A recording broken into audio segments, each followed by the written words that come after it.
Shalom, amada familia, Yahweh les bendiga poderosamente. Espero que este día sea maravilloso para ustedes.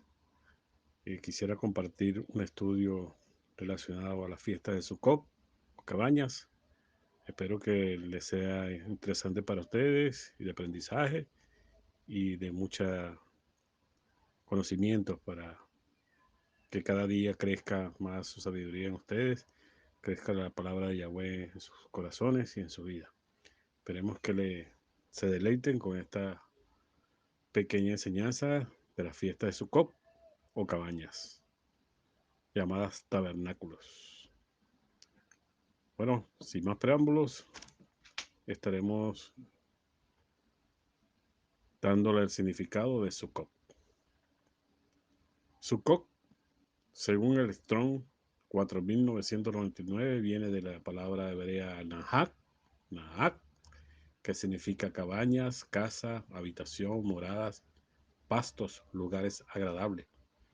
Así que la Sukkot es un lugar agradable que debemos estar allí para gozarnos delante de la presencia de Yahweh cuando está en su morada, en la morada del tabernáculo de Yahweh.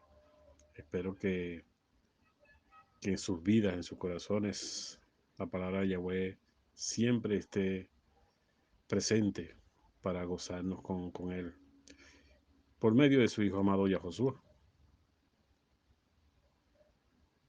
Y según Levítico 23, 33 al 34, dice: Y habló Yahweh a Moshe diciendo: Habla a los hijos de Israel y diles: a los 15 días de este mes séptimo será la fiesta solemne de los tabernáculos a Yahweh por 7 días.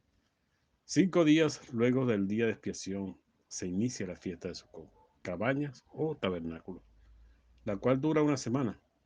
Durante ese periodo la mayoría de las familias judías habitan en pequeñas cabañas, reviviendo así la memoria de sus ancestros cuando se encontraban en camino a la tierra prometida. En Levítico 23:42 nos dice también que ustedes vivirán en cabañas, dice Yahweh, por 7 días. Todos los ciudadanos en Israel vivirán en cabañas, para que las generaciones futuras sepan que yo hice habitar al pueblo de Israel en cabañas, cuando lo saqué de la tierra de Mirayim, yo Yahweh su Elohim. Amén, aleluya.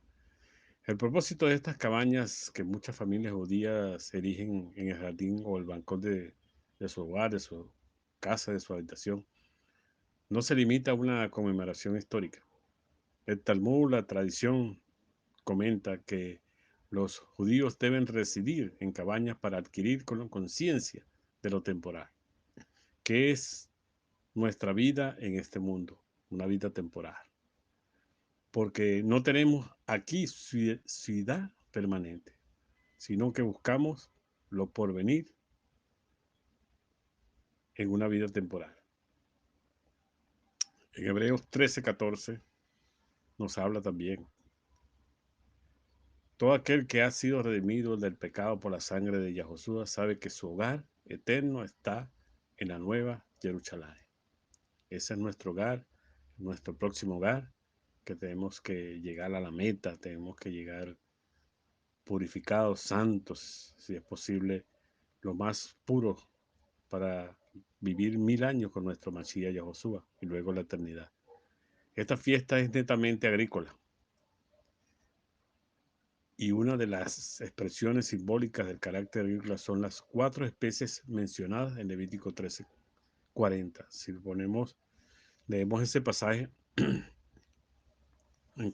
encontramos 4 especies importantes para hacer la enramada o para adornar las cabañas o el tabernáculo.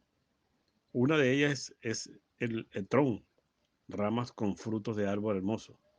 La segunda es la lulac, ramas de palmeras. La tercera es el adasik, ramas de árbol frondoso. La cuarta es araboc, sauces de los arroyos. Además del significado agrícola, la la literatura rabínica les atribuye un simbolismo espiritual a las cuatro especies. Ellos sostienen que comparan a los principales miembros y órganos del cuerpo humano. Esas cuatro especies también se relacionan con el cuerpo humano. Como, por ejemplo, la LULAC se parece a la columna vertebral. Significa que el cuerpo entero debe estar al servicio divino, al servicio de Yahweh. El etrog se parece al corazón y a la mente. Allí donde está nuestro ser. El Hadás es como ojos para advertir que no hay que dejarnos extraviar en el día de regocijo. También está el Arabat, se asemeja a los labios para que la persona controle sus palabras y tema a Elohim aún en momentos de júbilo. Amén, aleluya. Estas son las especies mencionadas que se relacionan también con el cuerpo humano. El séptimo día, dice la palabra, de esta fiesta se hace una ceremonia llamada Hachanah Rabbah, que representa el gran día de redención de nuestro Mashiach Yahushua. En esta fecha se llevaba a cabo uno de los eventos más importantes, la ceremonia de verter el agua. Cada día, luego de ofrecer un sacrificio en holocausto a Yahweh, se vertía la acostumbrada liberación de vino en el altar. En este séptimo día había una liberación adicional, pero de agua, la cual el sacerdote obtenía a la piscina de Siloé. Eso está en una palabra bíblicamente escritural. A la hora indicada, dicho sacerdote vertía el agua de una vasija de plata a un agujero que daba al pie del altar. Al iniciar de este ritual, los otros sacerdotes pronunciaban las palabras del profeta Isaías 12:3, que dice: sacaréis con gozo agua de las fuentes de la salvación. Mientras tanto, gran multitud alababa a Elohim, meciendo sus lulac, ramas de palmera, en toda la dirección, significando esto que Elohim se encuentra en todo lugar. A través del verter el agua, el pueblo agradecía a Elohim por la lluvia tardía que trajo consigo la plenitud de la cosecha, y a la vez oraban por la venida del Mashiach, Yahushua.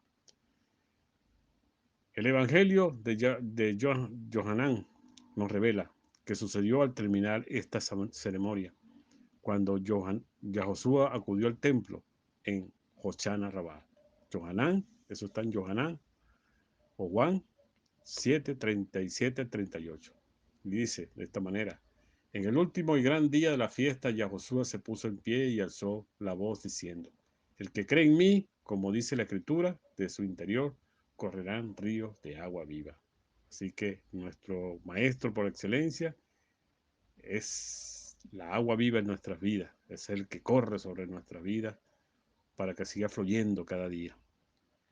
Fue con la relación al verter el agua que Yahushua hizo esta declaración. Era como decir: ustedes están orando por la venida del Mashiach y él está entre ustedes. Qué ironía, hermano. Pero el Mesías estaba entre y está entre nosotros. Amén. Bueno, viene un punto muy importante en nuestras vidas, y este es el nacimiento del Mashiach. Sabiendo que nos esperamos con ansia, y él es el que va a venir, y vamos a vivir en el gran tabernáculo, en la gran Jerusalén, la nueva Jerusalén, nuestro hogar, nuestra ciudad, nuestro modo de vida, nuestro caminar. Vamos a estar 1000 años con nuestro Mashiach. Bueno, si Abraham nació en una sucá, mal traducida en griego, Malvé, de donde viene la palabra pesebre. Así que, hermanos, no tiene nada que ver la sucá con el pesebre. La sucá es una residencia temporal, una enramada, como ya habíamos dicho anteriormente. Nada tiene que ver con un pesebre o establo. Un pesebre o establo es donde están los animales y donde están eh, los cultivos y ahí donde guardan todo. Eso se llama pesebre o establo, donde se guarda el heno, se guarda los animales, están los caballos, las vacas y las ovejas o diferentes animales. Entonces no tiene nada que ver con la azúcar. La azúcar es una residencia temporal. Si Yahoshua nació entre septiembre y octubre en la fiesta de Sukkot de los tabernáculos, ¿por qué se celebra el 25 de diciembre junto con Santa Claus? Ustedes nos han preguntado eso, mis queridos hermanos. Tradicionalmente se nos enseñó que Yahoshua nació el 25 de diciembre en un pesebre o establo, donde moraban los animales por falta de un alojamiento. Hermano. Así que esa es una costumbre que traemos desde mucho tiempo, desde que nacemos. A veces no, la tradición y las religiones pues nos confunden, pero si leemos y escrituralmente está escrito de que no es así. Bueno, seguimos leyendo y aquí vamos a comprender y entender por qué no nació el 25 de diciembre. En realidad, nació en una enramada en el tiempo de la fiesta de los tabernáculos, ya que, de acuerdo al edicto de Augusto César, cada persona debía volver a su hogar de origen. Y José y María y Miriam debían regresar a Belén, por la palabra Belén, ya que eran descendientes de la casa de David. Aprendimos además muchos detalles relacionados con el nacimiento, como el anuncio de los ángeles a los apóstoles, la llegada de los sabios para ofrecer oro, incienso y mirra. Pero conocemos la verdad. Hemos entendido realmente el acontecimiento glorioso que se llevó a cabo aquel día. Y lo más importante, sabemos qué día fue realmente. La Biblia debe ser entendida a través de la misma Biblia, o sea, escritural. No debemos inventar nada de que pongamos a creer en otros cuentos. Simplemente la palabra de Yahweh es clara. Según el Salmo 119, 160 dice, la suma de tu palabra es verdad y el eterno es todo juicio de tu justicia. Dice Salmo 119, 160. Los acontecimientos bíblicos deben estar sustentados en la misma palabra de Yahweh para que tengan validez.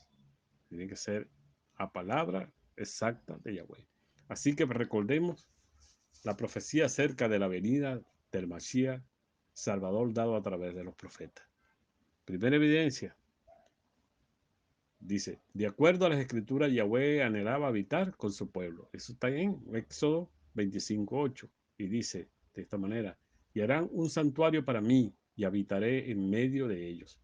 Moshe subió en varias ocasiones al monte Oreb, según la tradición, según el Talmud. Dice, la segunda vez lo hizo el primer día del sexto mes. Posteriormente, estuvo en el monte 40 días. Así que regresó el día 10 de septiembre, mes con las tablas de la ley, día que posteriormente fue ordenado por Yahweh como el día de la expiación, el día del perdón. En los días siguientes, Moshe comienza la recolección de las ofrendas del pueblo y el 15 de septiembre, del 15 de septiembre de ese mismo mes, comenzó la construcción del Mizcán o tabernáculo, día de que posteriormente fue ordenado por el Padre como el día de Sukkot, la fiesta de los tabernáculos. El Padre, nuestro Padre eterno Yahweh, entonces quiere habitar entre su pueblo. Eso es lo que ha querido nuestro Padre. Mandar a construir un tabernáculo. Y ese mismo día ordenó el comienzo de la fiesta del tabernáculo. El mensaje profético es claro. En la fiesta del tabernáculo de Sukkot habitaré entre ustedes. Así que una de las evidencias que nuestro Mashiach habitó entre nosotros. El profeta Miqueas, segunda evidencia, el profeta Miqueas profetizó que el Mashiach naciera en Belén. Miqueas 5:2 dice de esta manera: pero tú, Belén, Éfrata, pequeña para estar entre la familia de Judá. De ti me saldrá en que será el Mashiach en Israel, y sus salidas son desde el principio, desde los días de la eternidad.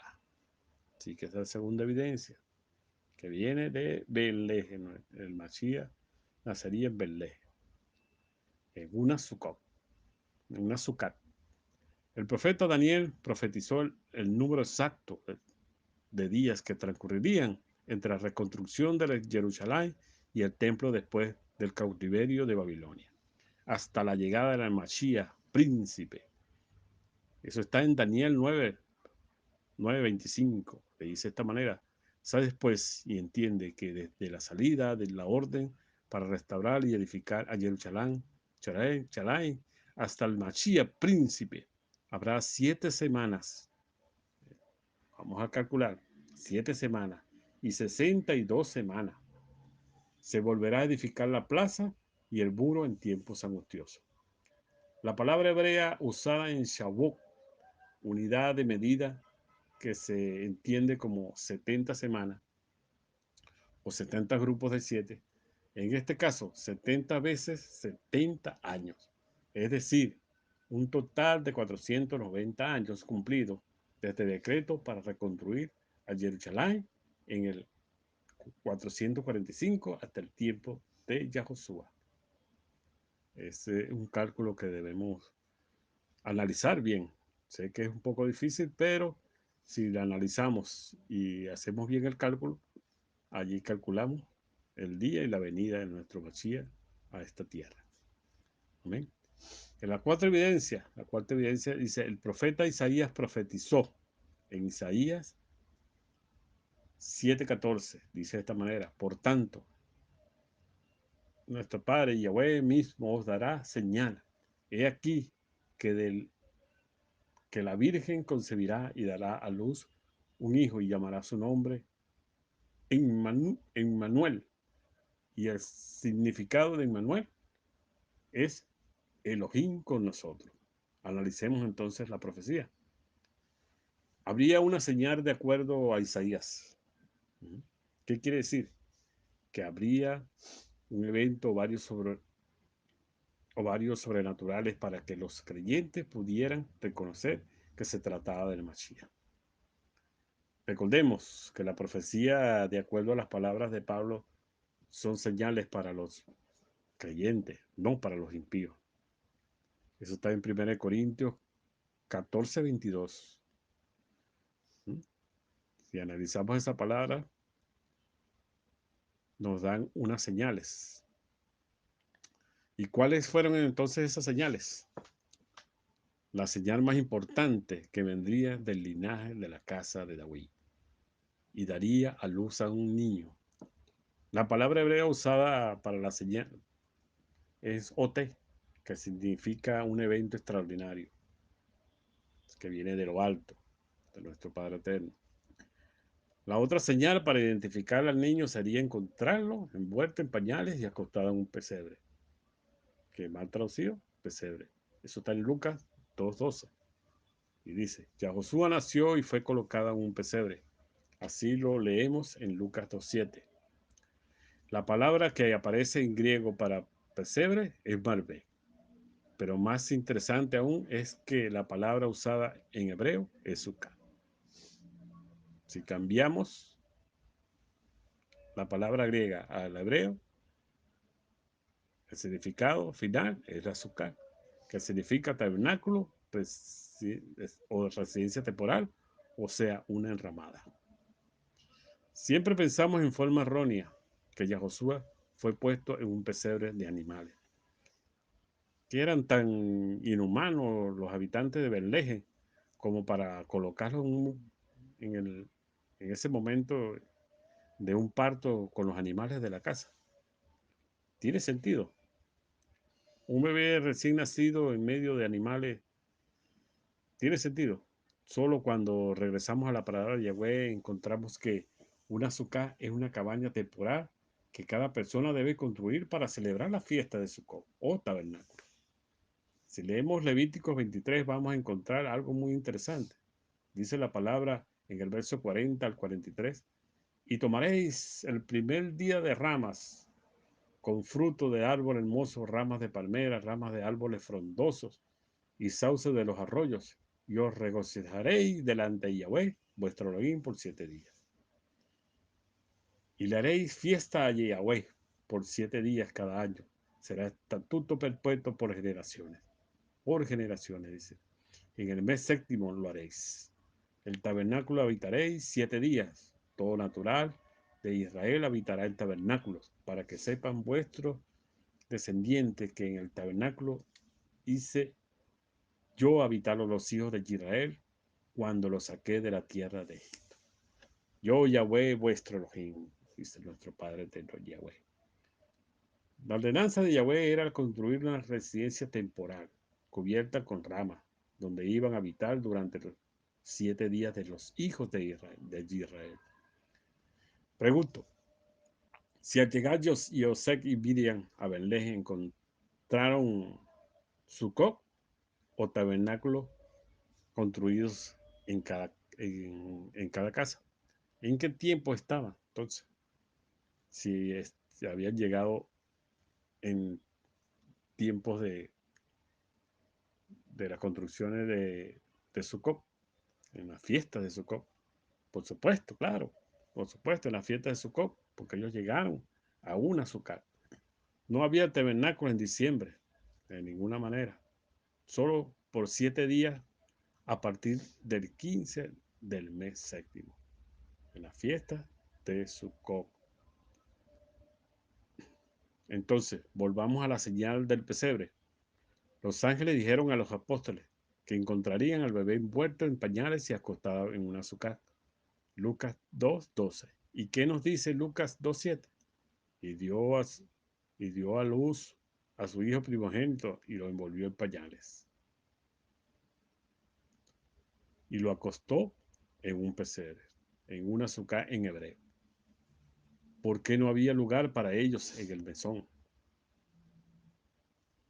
Miriam acostó al niño en un azúcar para hacer señal a los pastores que, aguardando el cumplimiento de la profecía, escucharon el mensaje de los malajín, de los ángeles. Dar a luz en un azúcar era una señal muy grande. ¿Por qué? Porque los nacimientos debían hacerse en una casa. Pero Yahweh, que controla cada uno de los sucesos, preparó un escenario especial, moviendo a Augusto César a hacer el edicto y provocar no solamente la llegada a Belén, donde debía nacer el Salvador, sino la multitud que evitaría que José consiguiera una casa para el nacimiento. Era fácil identificar al niño que nació en la azúcar temporal. El nombre dado al niño es Emmanuel, que significa Elohim con nosotros. Recordemos, y eso es para todos los que tengan niños o para los padres que desean colocarle un nombre a sus hijos. Recordemos que en hebreo los nombres tienen un significado especial que caracteriza lo que harán en su vida o características especiales que lo identificarán. El nombre del niño profetizado era Elohim con nosotros. Nos recuerda inmediatamente el anhelo de Yahweh de morar entre su pueblo. Recuerde, Yahweh quería hacer un tabernáculo para habitar entre nosotros. Juan 1:14 dice de esta manera: y aquel verbo fue hecho carne y habitó entre nosotros. Y vimos su chequiná, su gloria como el unigénito del Padre, lleno de gracia y de verdad. Recordemos que Yahweh es Yahweh, como dice su palabra, uno es, y su Hijo es su Hijo. No son uno solo, sino son dos, Padre e Hijo. Recordemos que en el estudio acerca de la fiesta de Sukkot o tabernáculos decía que el tema de Sukkot es de alegría. Así que cuando estamos en esta fiesta es de alegría, hermanos. Gocémonos de buenas nuevas de salvación. Amén. De buenas nuevas, de noticias nuevas, todo con gozo y alegría, hermanos queridos. Seguimos. Las 4 especies de árboles y frutas deben mecerse con gozo porque Yahweh está entre nosotros. Es, es muy interesante que la Mizká dice acerca de la fiesta de Sukkot que los sacerdotes debían dar vuelta al altar del templo repitiendo una y otra vez Ana Hashem Hoshana, que quiere decir envíanos tu salvación, siendo días de gozo y regocijo. ¿No son increíbles las palabras de los ángeles a los pastores? Al anunciarles buenas nuevas de gozo, pero el ángel les dijo, no temáis, porque aquí os doy nuevas de gran gozo, que será para todo el pueblo, que os ha nacido hoy en la ciudad de David un Salvador, que es el Mashiach Yahushua, el Hijo de Yahweh, el Hijo de Yahweh. Esto os servirá de señal. Hallaréis al niño envuelto en pañales, acostado en una azúcar. Lucas 2, 10 al 12 dice, tratemos de recrear, tratemos de recrear un poco la situación, esta situación, hermanos queridos. Los pastores celebran la fiesta de Sukkot o tabernáculos. El ángel les anuncia las buenas nuevas y ellos inmediatamente entienden que se ha cumplido en el día exacto de la fiesta. La promesa de venir su Hijo amado a habitar entre su pueblo. Como representante de nuestro Padre eterno Yahweh, de su Padre. En un momento, una multitud de las huestes celestiales, como dice la palabra de Yahweh, celebraban el nacimiento del Mashiach. ¿Cuándo? En el día de la fiesta. Recuerda, la palabra fiesta para Yahweh tiene el significado de cita o ensayo. La fiesta fue ensayada por muchos años desde su ordenanza en el desierto. Pero aquel año, la cita se cumpliría por primera vez. Yahweh se hacía hombre y habitaba con su pueblo. Pero hay más evidencia de que Yahushua nació en Sucot. Recordemos que cuando se dice acá que Yahweh se hizo hombre y habitó con su pueblo, no significa de que el Padre es el Hijo y el Hijo es el Padre, no. Yahweh es Yahweh y Yahushua es Yahushua. Significa que son dos, su Padre e Hijo. No son uno solo, sino Padre e Hijo. Recuerden siempre eso, hermano. Hay más evidencia de que Yahushua nació en Sucot. ¿Cómo? Para comprobar bíblicamente que Yahushua nació en la fiesta de Sucot, exactamente el primer día de la fiesta, podemos además revisar el orden de sacerdocio del templo, lo cual nos llevó a la fecha exacta del suceso. Acá está más claro. Esto significa que cuando Zacarías, de acuerdo a la escritura, era sacerdote en la clase de Abías, su mujer. Elicheba o Elizabeth era de las hijas de Aarón. Cuando Zacarías ministraba en el templo, allí recibió un anuncio de la llegada de su hijo Juan el Inmensor. Zacarías era sacerdote en la clase de Abías. Eso está en Lucas 1:5. Y estaba ejerciendo el sacerdocio según el orden establecido. Verso 8. ¿Qué quiere decir esto? Que tenía el octavo turno en el servicio del templo de Jerusalén. ¿Cómo sabemos este dato, hermano? La misma palabra de Yahweh nos dice en Primera de Crónicas que cada una de los 24 grupos de sacerdotes debían ministrar en el templo por una semana, siguiendo lo establecido por el rey David. Primera de Crónicas 24, 7 al 10 dice que la primera suerte tocó a Joiarí, la segunda a Jedaías, la tercera a Arín, la cuarta a Seorín, la quinta a Malquías, la sexta a Mijamín, y la séptima a Cos, y la octava guardia le tocó a Zacarías, que estaba en la guardia, la octava guardia de Abías, que pertenecía al grupo de Abías, Zacarías. Lucas 1:9 dice, nos informa además que le había tocado por suerte dirigir la ceremonia de la representación del incienso.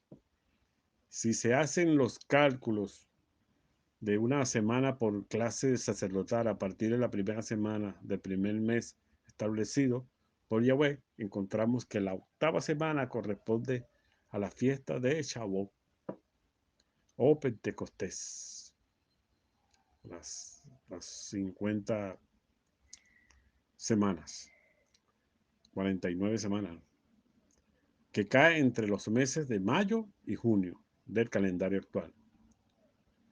El ángel le dijo a Zacarías que tendría un hijo y él regresa a su casa al final del servicio. De acuerdo a 2 Crónica 23, 1:8, cada turno debía empezar y terminar su servicio en Shabbat o día de reposo. También los 24 grupos de sacerdotes debían presentarse durante 3 semanas en extras al año en el templo. Está en Deuteronomio 16:16. De acuerdo entonces a este cálculo, Zacarías debió regresar a la casa a finales de junio, por lo que se puede establecer que en el mes de julio debió ser la concepción de Juan el Inmersor. Si contamos 9 meses a partir de julio, tenemos una fecha aproximada para el nacimiento de Juan el Inmersor en el mes de abril, cuando se celebra la fiesta de Pesach o Pascua, en el mes de Abib o Nisan. Pensar que Juan el Inmersor nació en la fiesta de Pascua de ese año tiene un gran sentido profético, ya que recordemos que en el ritual de Pascua, según la tradición, se abre la puerta esperando que el profeta Elías regrese para anunciar la llegada del Mesías. Y el mismo Yahushua dijo de Juan que era Elías. Eso está en Mateo 11, del 7 al 15. Mientras ellos se iban, comenzó Yahushua a decir a Johanán o a Juan el Mensol, a la gente, ¿qué saliste a ver en el desierto? ¿Una calle sacudida por el viento? ¿O qué saliste a ver? ¿A un hombre cubierto de vestiduras delicadas? He aquí, los que llevan vestiduras delicadas en las casas de los reyes están. Pero, ¿qué saliste a ver? ¿A un profeta? Sí, os digo, y más que profeta, porque este es el de quien está escrito. He aquí yo envío mi mensajero delante de tu faz, el cual prepara camino delante de ti. De cierto os digo, entre los que nacen de mujer no se ha levantado otro mayor que Juan el Inmersor, pero el más pequeño en el reino de los cielos, mayor es que él. Desde los días de Juan el Inmersor hasta ahora, el reino de los cielos sufre violencia y los violentos lo arrebatan, porque todos los profetas y la ley profetizaron de Juan. Y si queréis recibirlo, él es aquel Elías que había de venir, el que tiene oído para oír, oiga. Cuando salió, ¿Cuándo salió embarazada Miriam? ¿Mm? Hermanos queridos. Bueno, en Lucas 1:26 nos dice claramente que 6 meses después que había nacido Juan el Inmersor. Miriam fue anunciada por el ángel que concebiría y daría luz al Mashiach. Así que si Juan nació en el mes de Nisan, el mes de abril, Yahushua debía nacer 6 meses después, en el mes de octubre, que de acuerdo al cálculo del calendario de Yahweh, contaba la cantidad de días de cada mes lunar. Debemos también restar 6 días al cálculo inicial, ¿no? Y es así como podemos concluir que nació en septiembre. en el séptimo mes del calendario de Yahweh. Juan dice en Juan 1:14 que se hizo un tabernáculo y sucá y habitó entre nosotros, no tiene una profunda relación con todo lo expuesto. El día de la Simchat Torah, según la tradición, el último día de la fiesta de los tabernáculos se celebra el día de regocijo de la Torah. Ese día se celebra el Padre Eterno nos hubiera dado de sus enseñanzas. Es el día octavo de la fiesta. Se entrega la Simchat Torah, la Torah. Se celebraba de manera especial desde el tiempo de Moshe y de acuerdo al Talmud, según la tradición, con grandes celebraciones de gozo, derramando agua sobre el altar del templo y sus alrededores. ¿Qué tiene de especial este día proféticamente hablando? Si vamos a la escritura, al octavo día, Yahoshua fue circuncidado siguiendo las ordenanzas de la Torah, en Lucas 2:21. Si como, si como hemos visto, Yahoshua nació el primer día de Sukkot o tabernáculo y fue circuncidado el día 8 del regocijo de la Torah, el mensaje es bien claro. Juan 1:1 nos dice acerca de Yahoshua que él, la palabra de Yahweh, era desde el principio y era Yahweh y era Yahweh y era Yahweh y era Yahweh.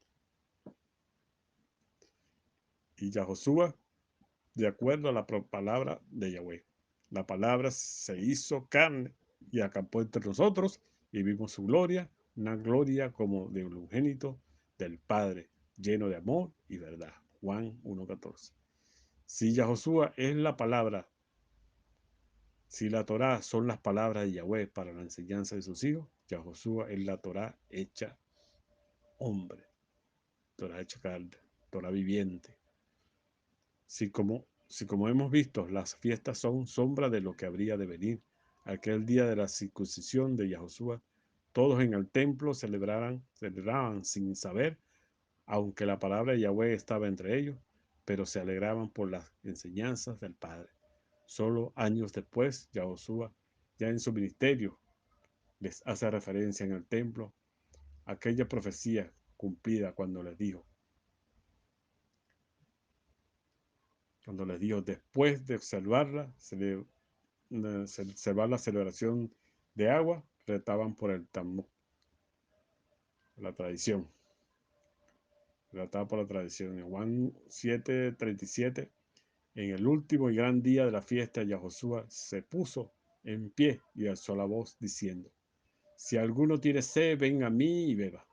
El que cree en mí, como dice la Escritura, de su interior correrán ríos de agua viva. Amén, aleluya. ¿No es maravilloso, hermano querido? Exactamente el día de su circuncisión. ¿Qué significa la circuncisión? Es en primer lugar una señal, no un pacto, una señal entre el Padre y sus hijos. Pero ya con el Mashiach, la circuncisión del corazón al echar de nosotros el pecado. Así que la circuncisión de nosotros es del corazón, hermano querido.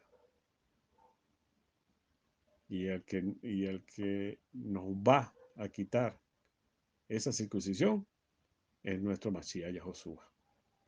Así que preparemos la circuncisión, hermano, pero con el Mashiach. Esa es nuestra circuncisión. Y limpiemos nuestro corazón, nuestras vidas, para que el Mashiach reine en nosotros y sea nuestra circuncisión. Amén. Es interesante además que en medio de la fiesta de tabernáculo también Yahoshua enseñaba en el templo y los judíos se maravillaban de su sabiduría. Juan 7, 14, 16.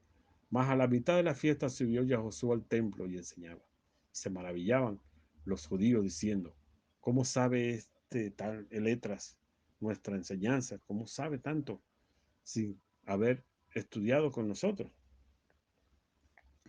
Yahoshua les respondió y les dijo, mi doctrina no es mía, sino de aquel que me envió. En Sukkot celebramos a Yahoshua entre nosotros. Y nosotros como gente de las naciones tenemos aún más que celebrar. Celebremos, celebramos a Yahweh en su misericordia. Envió al Mashiach y Salvador Yahoshua a morir por nosotros, para darnos entrada en su pueblo y ser parte de él. Si el Padre Eterno estableció la fiesta como citas que tiene con su pueblo, si los grandes eventos proféticos de la Mashiach y Yahoshua se han cumplido en la fecha exacta establecida por el Padre, si Yahoshua nació exactamente el primer día de la fiesta del tabernáculo, el 15 del mes séptimo, si fue circuncidado el día octavo de Sukkot, si murió exactamente el día de la Pascua, el día 14 de abril, Nisan, abril, si resultó exactamente el día de la fiesta de los primeros frutos, el primer día de la semana de Sukkot, si envió el Espíritu de Santidad exactamente el día de la fiesta de Shavuot, Pentecostés, 50 días después, ¿qué nos hace pensar que en la fiesta de otoño, referente a la segunda venida de nuestro amado hermano mayor, Yahoshua, no va a ser igual? Estamos preparados para Yom Teruah, día de aclamación, fiesta de las trompetas. Yom, Yom Teruah significa literalmente el día y la hora, nadie sabe. O para la fiesta de Yom Kippur, o día de expiación, o para la fiesta del tabernáculo. ¿Cuándo volverá para morar entre nosotros eternamente? El día no sabemos, pero de que viene, viene pronto, hermano querido. Preparemos nuestra vida, preparemos nuestro corazón para que seamos arrebatados juntamente con los que están descansando y nos reunamos con nuestro Mashiach Yahoshua, nuestro Mashiach Yahoshua, para vivir 1000 años, hermano. No desperdiciemos, no pensemos en otra cosa, sino en esa salvación tan grande que viene para todos nosotros, hermano querido. Se les ama, se les quiere, hermano querido. Espero que les sea de provecho. Calculemos las fechas, pongamos a leer nuestra palabra escritural, no pongamos a ver otras cosas o enseñanza de hombres, sino las escrituras son claras y exactas. Se les ama, se les quiere. Shalom, hermanos queridos. Espero que les bendiga esta palabra. Amén y amén.